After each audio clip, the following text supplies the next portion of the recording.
Olá pessoal, tudo bem?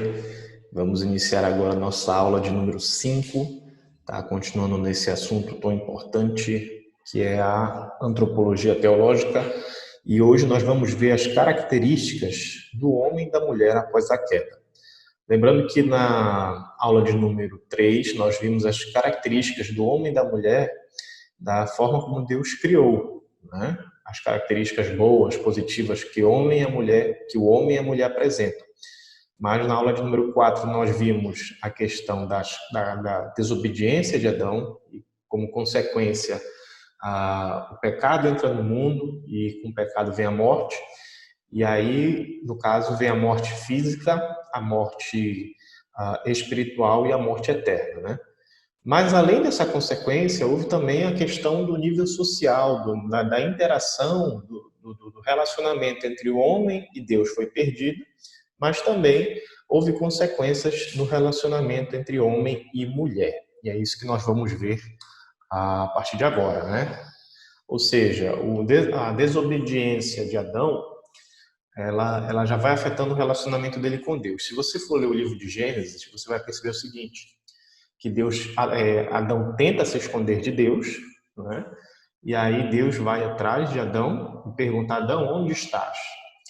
E aí, no caso, Adão pega e diz, né, que, no caso, Adão se esconde, tenta se esconder, né? Só que Adão se mostra para Deus e aí Deus pergunta por quê, né?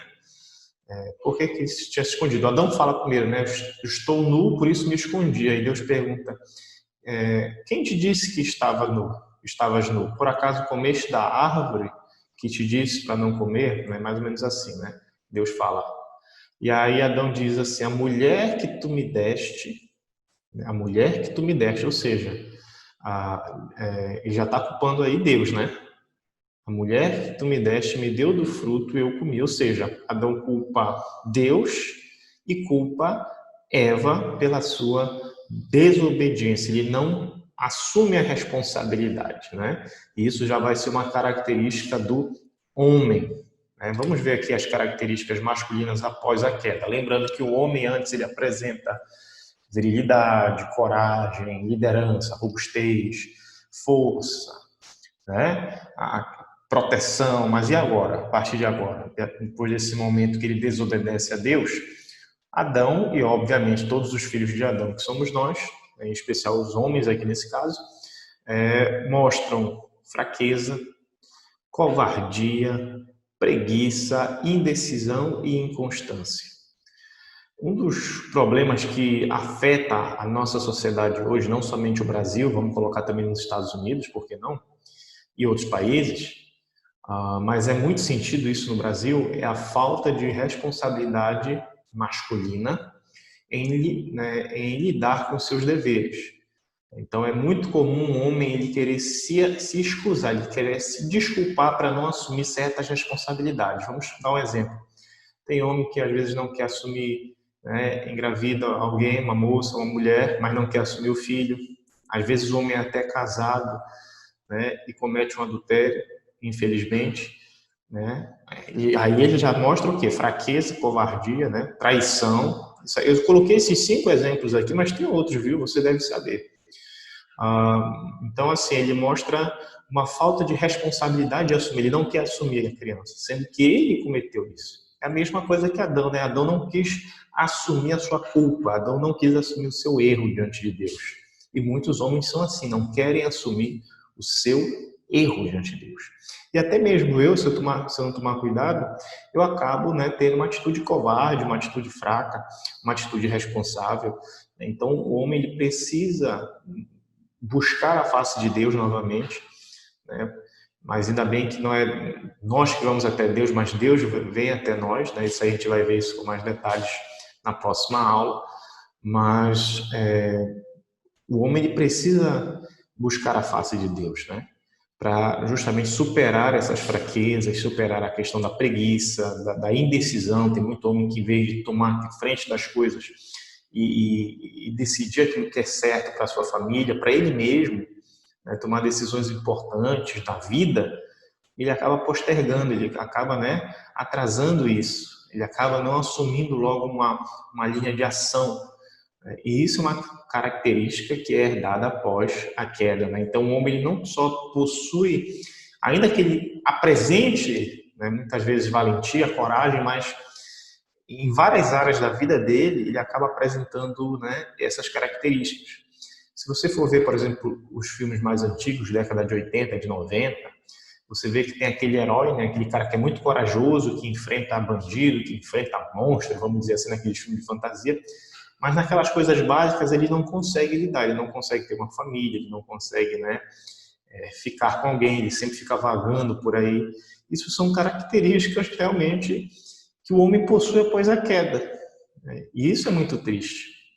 E uma das razões, até mesmo para divórcios, né, se encontra devido à falta de bom caráter, ou então, vamos dizer, falta dessas características aí, ou a presença dessas características aí na vida do homem, né?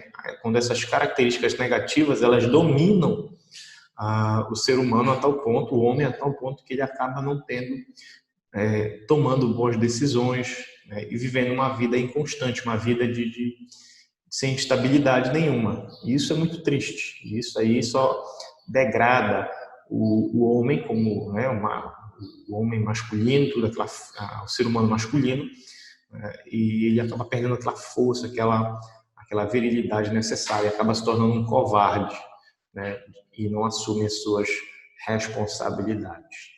Mas não somente isso, né, não é somente o homem que possui isso, né? Características femininas após a queda, né? A mulher ela não apresenta somente características positivas, mas também antes ela apresentava somente sabedoria, né, doçura, sabe, dar bons conselhos, mas agora a mulher também apresenta mesquinhez, né, manipulação, principalmente quando ela não é atendida ou quando ela tem um objetivo em mente. Às vezes acontece isso até mesmo entre esposas, né, com a esposa e o marido, entre o marido e a esposa, que a mulher ela quer alguma coisa, ela acaba fazendo uma manipulação, ela tenta manipular o marido para que ele possa fazer o que ela deseja, né, o que ela quer.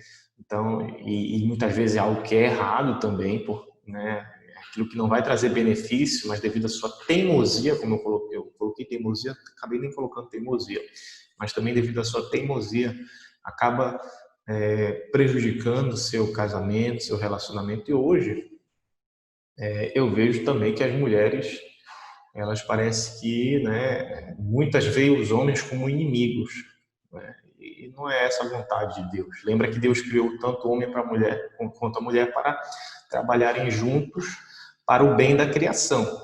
E da feita que o homem e a mulher não se entendem, isso eu não digo simplesmente a nível de casamento, eu digo a nível de trabalho, a nível, né, social mesmo. Isso aí só vai causar degradação e desgraça. E aí muitas vezes a gente vê mulheres manipuladoras, mesquinhas, arrogantes, né? Uma arrogância total, como se, né, eu faço isso, faço aquilo, consigo fazer tudo, não dependo de ninguém. As coisas não são assim, né? Nós precisamos uns dos outros e muitas vezes nós dependemos sim da ajuda de outra pessoa, né? E isso não necessariamente é sinal de fraqueza ou, né, um sinal de desonra. As coisas não são bem assim. É importante que se diga isso.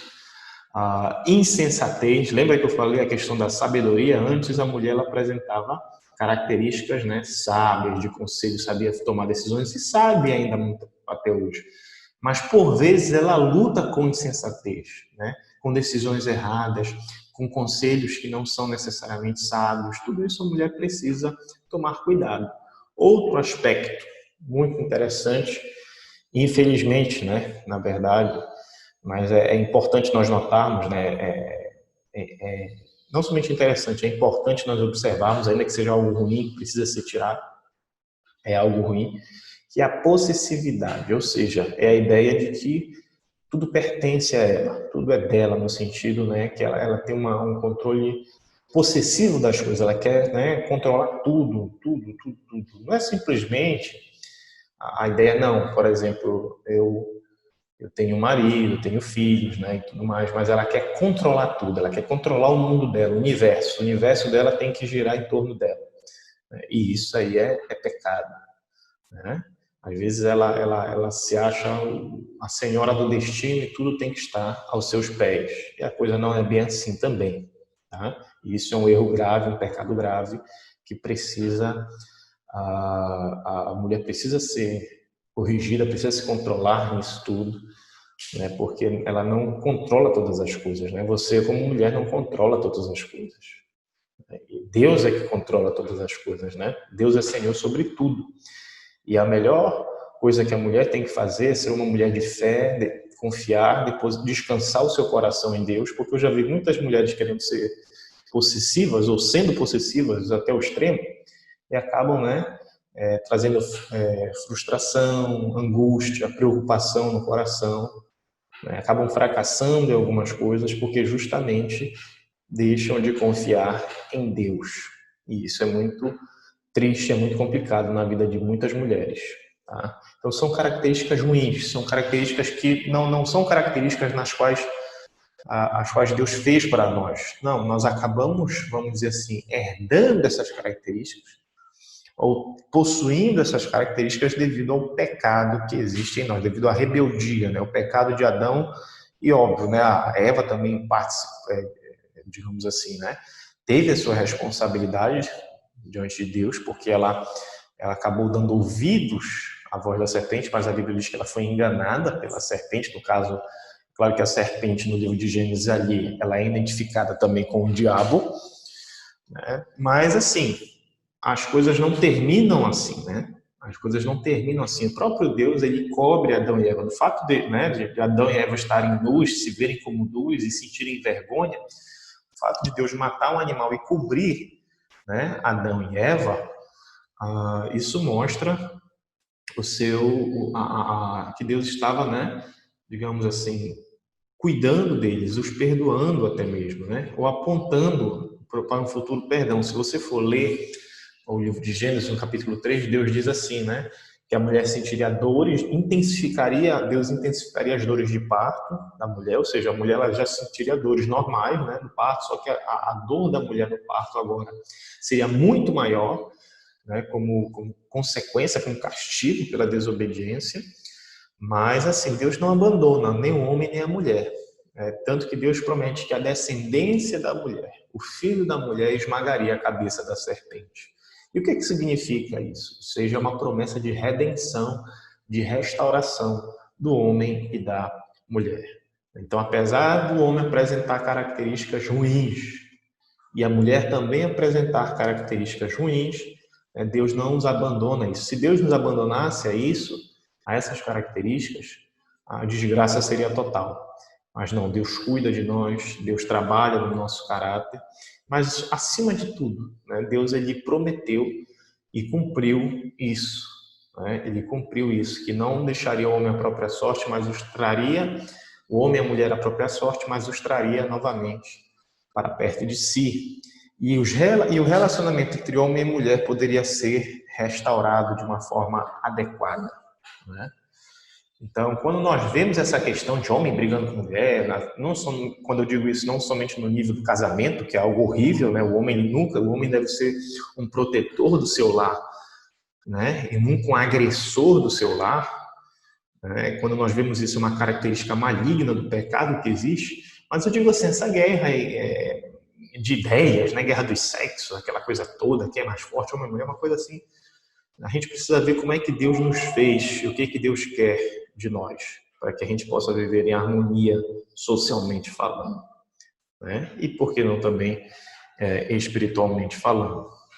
Mas isso nós vamos ver mais detalhes do resgate que Deus fez na próxima aula, ok? Nessa aula nós vimos as características pessoais de homens e mulheres após a queda. Lembrando que na aula anterior nós tivemos as consequências do pecado de Adão, que, né, todos nós somos afetados, mortos espirituais, nascemos, né, mortos espiritualmente, um dia morreremos fisicamente, e que Deus o livre e guarde. Se Deus não intervisse na nossa vida, morreríamos, né, e muitos morrem eternamente. Mas há esperança. O Éden, o livro de Gênesis, como o próprio nome do livro diz, né, Gênesis, do grego, né? E Bereshit no hebraico tem a ver com o princípio, o início, né? Não é o fim ainda. O fim é Deus, ele deseja algo muito melhor para o ser humano, homem e mulher. Ok? Iremos ver mais sobre isso na próxima aula. Muito obrigado pela atenção. Tchau, tchau.